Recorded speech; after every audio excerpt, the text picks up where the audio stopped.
Hi friends, எல்லாரும் எப்படி இருக்கீங்க? நாங்கள் ரொம்ப நல்லாயிருக்கோம். இந்த வீடியோ ரொம்ப கேஷுவலான வீடியோ. வீட்டில் நாங்கள் வெட்டியாக இருந்துட்டு இருந்தோம். அப்போ இந்த சீத்தாப்பழம் பழுத்திருக்கிறது எங்கள் கண்ணில் பட்டுருச்சு. நிறைய பழம் இதில் கொடுத்துருச்சு. இருந்தாலும் இது லாஸ்ட்டு ஒரு 3 காய் இருந்துச்சு.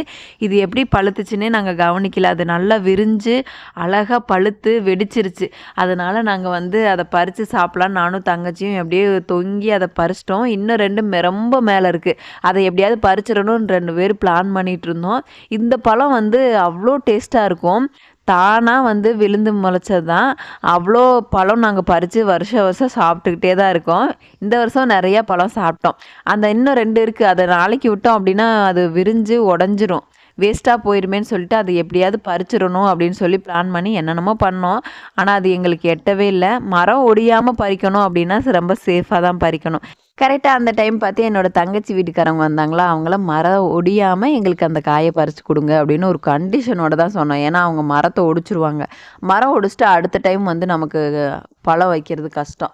அதனால் எங்களுக்கு மரம் ஒடியாமல் அந்த பழத்தை பறித்து கொடுங்கன்னு சொல்லி ஒரு கண்டிஷன் போட்டு அவங்களும் மரம் ஒடியாமல் எங்களுக்கு அந்த பழத்தையும் பறித்து கொடுத்துட்டாங்க. இதில் நிறைய பழம் பறித்தோம். அதை வீடியோ எடுக்கணும்னு நினச்சிட்டே இருந்தேன். பட் அந்த டைம் வீடியோ எடுக்க முடியல.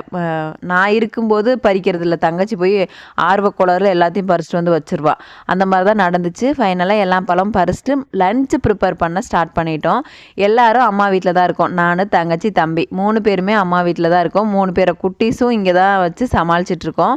இன்றைக்கி மதியம் அவங்கவுங்க வேலையை ஒவ்வொரு வேலை ஒவ்வொருத்தவங்க எடுத்துட்டாங்க. நான் அரிசி பருப்பு சாதம் வச்சேன். என் தம்பி ஒய்ஃப் டீ வச்சாங்க.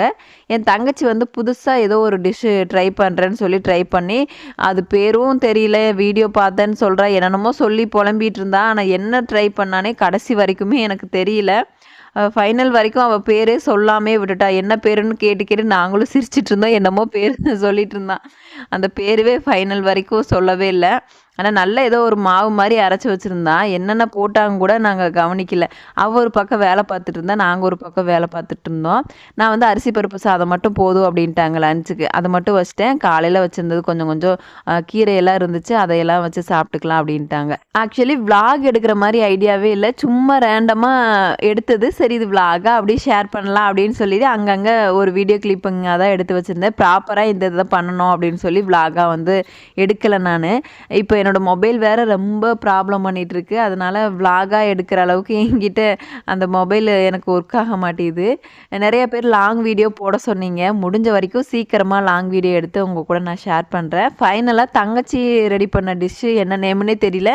ஒரு மாதிரி பணியார மாதிரி நாங்கள் ரெடி பண்ணோம். அது நல்லா இல்லை, ஃப்ளாப் ஆயிடுச்சு.